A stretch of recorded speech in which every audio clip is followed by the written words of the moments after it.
J'ai reçu, ma chère amie, ta dernière du 21 du mois passé, avec le dictionnaire que j'attendais avec impatience par rapport aux besoins que j'en avais. Anton, qui était resté plusieurs jours sans m'écrire, m'a mandé par le courrier d'hier ce que tu lui disais sur le passeport et sur la personne qui doit t'accompagner et que je verrai aussi avec bien du plaisir. Ah, depuis combien de temps j'attends le moment de t'embrasser. Tu ne peux pas t'imaginer le plaisir que m'a fait la certitude que le moment n'en est pas éloigné. Quant à ce que tu dis pour le costume, je te dirais que tout le monde ici va habiller à la française, c'est-à-dire en déshabillé ou en pierrot. Lorsqu'on va à la promenade ou à l'église, on met une jupe noire par-dessus celle du déshabillé et on endosse une manteline qui est une espèce de mantelet coupé différemment de ceux de France et qu'on place en forme de voile sur la tête, de manière que cela descend jusque sur les joues. Cette manteline se fait de mousseline blanche ou de gaze noire. On en fait aussi de laine qui sont à la castillane.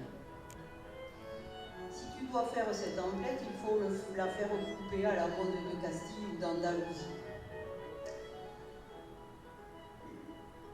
Je serais fort fâchée d'être placée dans cette partie du royaume, mais ne pas vivre avec ces gens-là, c'est toujours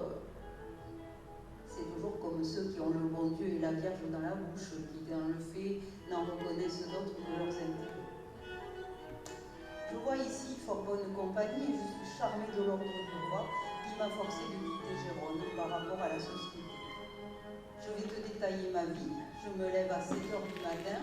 Je sors avec Jeannette, mon compagnon de chambre, pour acheter les provisions de bouche pour la journée. La matinée se passe à apprêter le dîner et le souper en même temps. Le soir, nous ne faisons que réchauffer les restes de notre dîner. À 1 h environ, nous nous mettons à table. Après dîner, je m'habille et je passe ma soirée tantôt chez les demoiselles Noguer, tantôt chez mademoiselle Dortafa, chez mademoiselle Naël aussi. Cela me mène jusqu'à 6 h du soir, heure à laquelle je vais dans une école publique et gratuite de dessin où je me suis fait recevoir depuis quelques jours. J'y travaille jusqu'à 9 h, qui est l'heure de notre souper. Voilà à peu près, ma chère amie, l'uniformité de ma vie dans ce pays-ci. Je remplis dans la matinée les intervalles des moments que je donne à la cuisine par la musique ou la lecture des livres espagnols.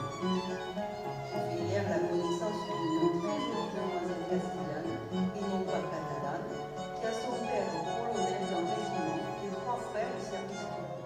Elle est très bien élevée. Il n'y a qu'à gagner à tous égards, à la fréquenter, et cela me perfectionnera en outre dans sa langue. Il me tarde, ma chère amie, d'être réunie avec toi quand même nous n'ayons que le simple nécessaire. Je me croirai l'homme le plus heureux du monde de partager avec toi mes bonnes ou mauvaises fortunes. Les mœurs douces et affables des habitants de beaucoup de provinces d'Espagne, telles que l'Andalousie, les Castilles, etc., ne te donneront pas de quoi regretter notre divortion. Je calcule les instants qui doivent encore durer notre séparation et je me croirai véritablement heureux que lorsque nous serons ensemble. Je me demande comment je suis avec les Crémadets. Ils m'ont toujours reçu honnêtement sans jamais m'offrir un sol, quoiqu'ils m'aient vu dans la misère. Mais ils ont au moins sauvé les apparences. Je ne doute pas qu'ils ne te reçoivent fort bien à ton passage, et je te conseille de les voir par honnêteté. Adieu, ma chère amie, embrasse de ma part la tante et les cousines, et je crois que je t'aime le plus au monde. Quand tu m'écriras mon adresse, comme je t'ai dit à ton Francisco del Capo, en casa Matamoara, Mestre Sabater, Travessia de la Marquesa de Barbara, qui est le véritable nom de ma rue.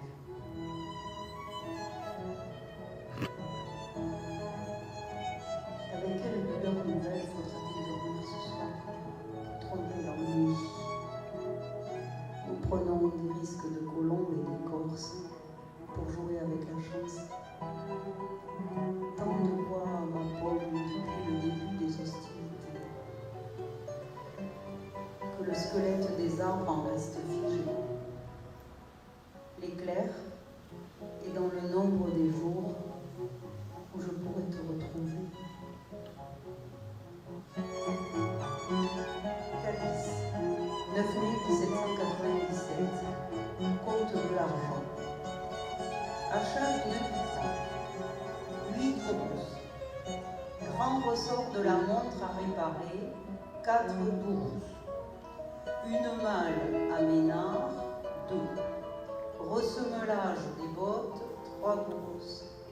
Façon du linge que j'ai fait et que Sia ne met pas, 7 douces. Pour mes souliers depuis janvier, 7.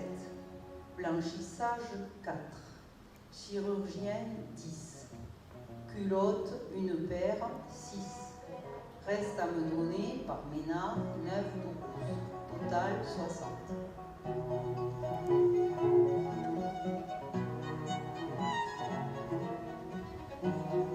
Et toi, tu es tous les hommes avec ton parla dans ce film. Comment lui expliquer pourquoi vous chantez dans ce cathédrale doucement?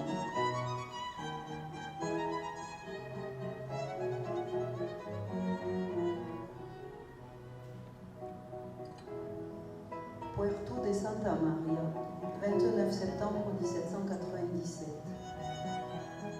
J'ai pu jeter de la poudre aux yeux des Andalous, tout ce qu'on peut dire.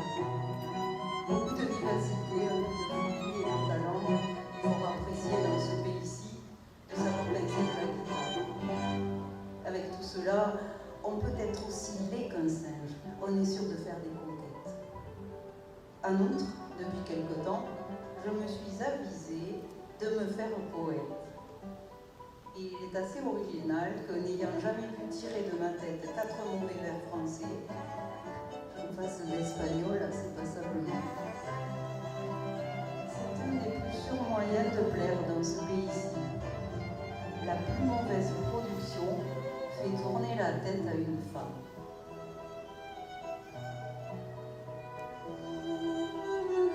Celle-là prend beaucoup de place, mais laisse assez peu de traces. Dans l'allée, j'ai déposé un bouquet et je me cache derrière un oiseau en fleurs et nous regardons les pétales imprimés des étoiles.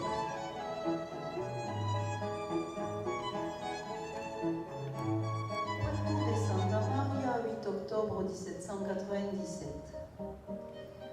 Quant à ce que tu me dis de mes dépenses, je suis fort sensible à ta façon de penser. Mais tu sais que nous sommes dans une maison où nous sommes obligés d'en faire pour la propreté et la décence. La plus utile des miennes est celle que je destine à l'entretien de ma guitare et qui se réduit à des cordes, papier de musique, etc. Et je ne regarde pas comme mal employé l'argent que j'y dépense, vu que c'est mon plus grand amusement et que c'est une diversion aussi utile, honnête et qui tient lieu de beaucoup d'autres, moins décentes. Adieu ma chère amie, je cours à mon ouvrage, je t'embrasse de tout mon cœur. Puerto de Santa Maria, le 24 octobre 1797. Je faut avouer que ma guitare et les couplets que j'ai composés en l'honneur de la susdite brunette ont contribué plus que toute autre chose à m'enraciner. Mais enfin, je suis parvenue à mon but et c'est ce que je voulais. Il ne me reste plus à présent qu'à faire retraite, car je suis déjà lasse de faire l'amour.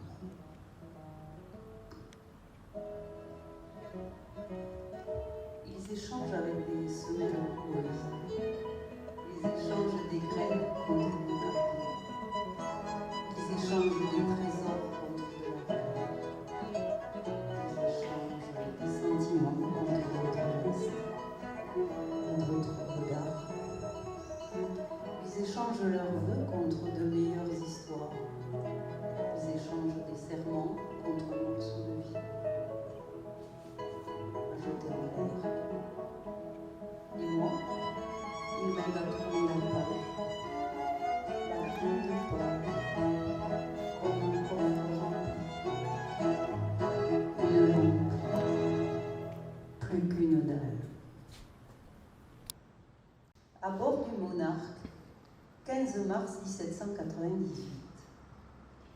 toutes mes dépenses, je ne crois pas qu'aucune soit inutile, puisqu'elles se réduisent à du linge, une épée et autres 1000 petites choses de première nécessité, et 20 euros que j'ai employés en musique et complète fête. Il me restait une demi-once que je gardais pour le voyage, et l'aumônier me l'emprunta pour payer une dette. Et je ne pouvais pas bonnement la lui refuser parce que c'était lui qui m'avait procuré le commerçant qui subvint à mes besoins.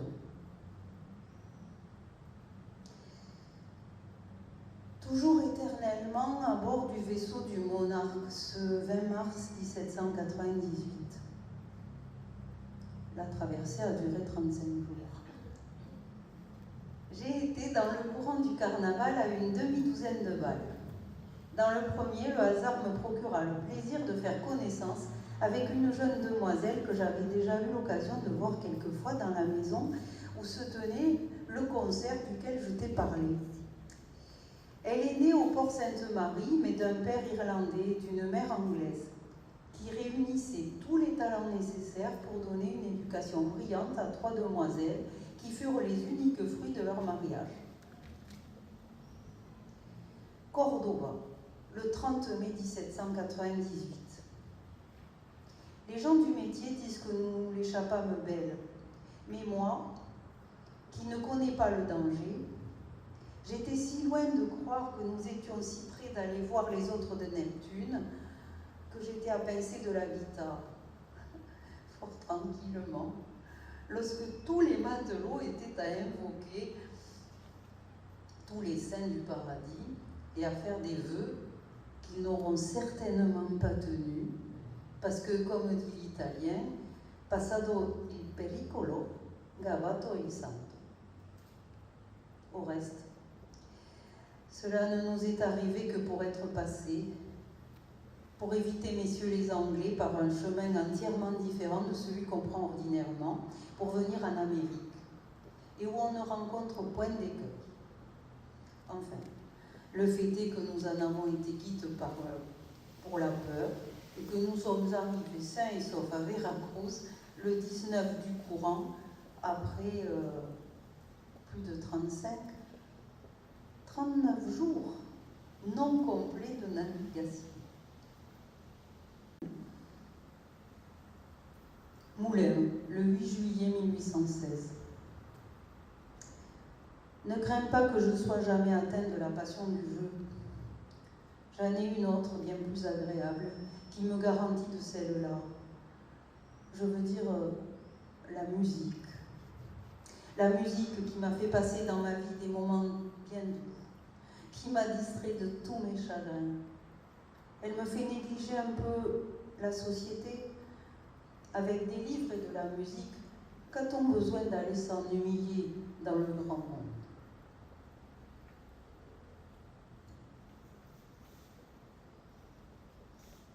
Le temps est en suspens.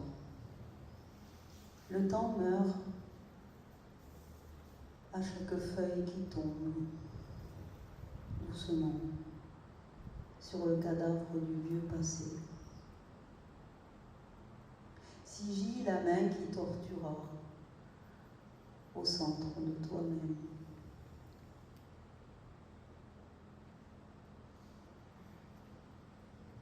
Blé, le 21 octobre 1816. Mesdames Blaye et Marjorie ont été très sensibles à tout ce que tu me dis sur leur compte. Elles continuent à me témoigner tout plein de bonté. Elles m'ont fait faire connaissance avec toute la ville, de sorte que j'ai plus de société à Blaye que je n'en avais à Paris. Il y a surtout beaucoup d'amateurs des deux sexes et nous faisons de la musique assez souvent.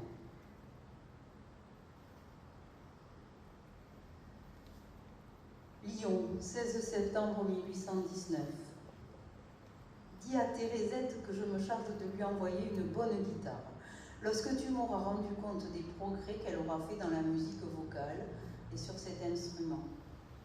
Pour commencer, une des tiennes est excellente et ce serait une folie de dépenser un sou à un nouvel achat sans savoir si notre jeune élève ne se dégoûtera pas. Je ne connais point de méthode que je voulusse conseiller à personne. J'ai l'intention d'en composer une cet hiver. Après l'inspection, je t'enverrai dans chacune de mes lettres quelques préceptes étayés d'exemples qui en apprendront davantage que toutes ces mauvaises méthodes. Il faut surtout la musique vocale, beaucoup d'accords, beaucoup d'arpèges, beaucoup de gammes, dans tous les tons, et démancher dès le premier jour. L'an prochain, j'espère passer tout l'hiver auprès de toi. Ta fille aura terminé son éducation. Elle aura dû faire assez de progrès dans la musique et la guitare pour que nous puissions jouer des duos ensemble.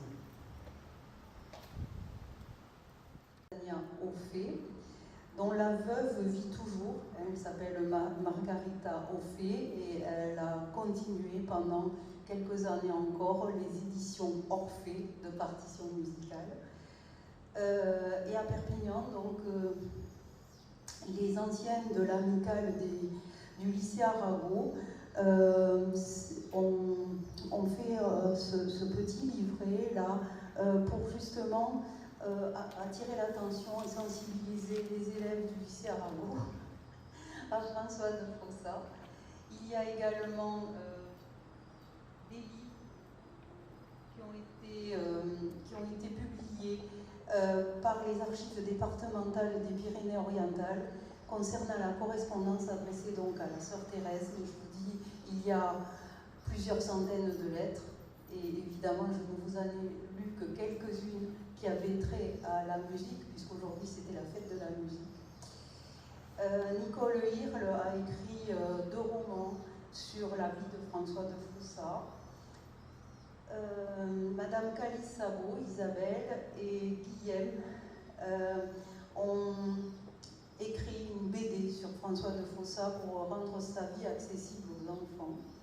Et enfin, eh bien, nous avons toutes les partitions, heureusement, grâce à Matania Offé. Et aujourd'hui, on redécouvre donc François de Fossat qui, sans ce courage de cet Américain qui a failli y laisser la peau, n'aurait jamais évidemment pu être rejoué en France et aujourd'hui en Europe et on espère dans le monde entier.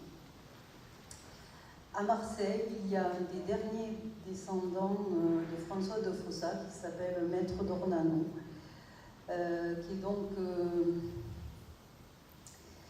dans le droit comme le père de François de Fossat, qui était jurisconsulte donc à Perpignan.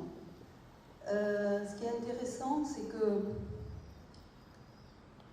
il y a eu toujours un lien très fort entre Thérèse, donc la sœur aînée, parce que lui avait été orphelin de mère très tôt et qu'elle avait joué ce substitut à la fois de la sœur aînée et aussi peut-être de la maman, à une époque où on se posait moins de questions qu'aujourd'hui sur le complexe de type, sur des relations qui pourraient être suspectes entre les membres d'une même famille, etc. Parce qu'à l'époque, il n'y avait tout simplement pas tout ce système, je dirais, de la pensée oedipienne. Hein. Donc, on ne se posait pas toutes ces questions et c'est un avantage pour nous d'avoir pu garder ces lettres justement en témoignage qu'il a adressées à sa sœur. Et elles étaient toutes numérotées parce que justement, comme souvent il était en déplacement, ça permettait aux frères et à la sœur d'être sûrs d'avoir bien reçu les lettres et de savoir à quel numéro de lettre ils répondaient. Donc c'était aussi une prudence qu'il y avait entre les deux. Et le fait d'avoir pu raconter chaque fois aussi à sa sœur ce qui se passait, pour nous c'est un témoignage exceptionnel sur qu'est-ce que c'est la vie d'un musicien, compositeur, entre la fin du XVIIIe siècle et le début du XIXe siècle, puisque c'est aujourd'hui considéré comme un musicien pré-romantique. Voilà, je vous remercie beaucoup pour votre attention. Je pense que nous sommes dans les temps, puisqu'il est 3h.